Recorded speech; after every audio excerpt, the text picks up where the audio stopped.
We got some gaming news to talk about this week, and some of it is strange, including one unfortunate situation that Nintendo has created. But before we get into that, I have to announce my next video, which is something different and interesting for the channel. It's going to be a 6-part series called The Quest for the Crown. We'll be taking 5 classic, iconic FPS games and seeing which one will be crowned king. First up is Halo 3, and that's the footage that you're going to be watching in the background today. Be sure to come back and check out those videos, because after the 5th and final video, I'll be putting a poll up in the community tab asking which one do you think deserves to be crowned king. Alright, with that out of the way, let's get into the news. So the big story, people who bought the Nintendo Switch 2 are running into a major issue. We already reported that some consoles were being banned from online services because of copied games using the MIG flash card. Well, that problem is getting even bigger. Some people are now claiming that their systems are getting banned even when they buy a legitimate used Switch 1 game cartridge. This is happening if the original owner copied that cartridge before selling it. If both the copy and the original cartridge go online, Nintendo's system flags the ID and bans the console, even if you're the one who bought it legally. This seems like an unintended consequence of the anti-piracy measures Nintendo installed, but it's a big problem. And I don't know if Nintendo can fix this with their current setup.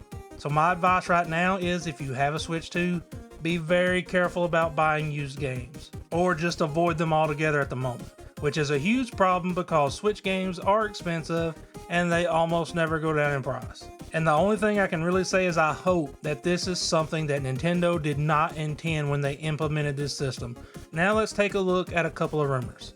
First up, it seems EA is putting the brakes on Need for Speed. Honestly, not a bad idea. Need for Speed hasn't been the same since they went open world.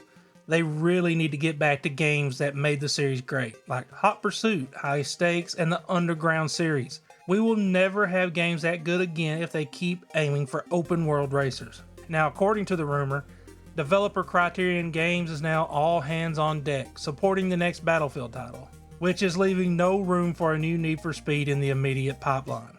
Next, this one could be very interesting. Red Dead Redemption 2 might finally be getting a next-gen upgrade. I remember hearing a while back that it was completely canned, but it seems there was an accidental update on Rockstar's website that showed an online migration option. The same option that appeared just before GTA 5's current gen upgrade. That's a pretty good indicator that we might be getting a 60 FPS, visually enhanced version for PS5 and Series X. And that's not the only Rockstar news. There are whispers of a return to Liberty City. The official Grand Theft Auto support page was recently updated and briefly showed the PlayStation 4 as a platform. So we might be getting a remaster of GTA 4.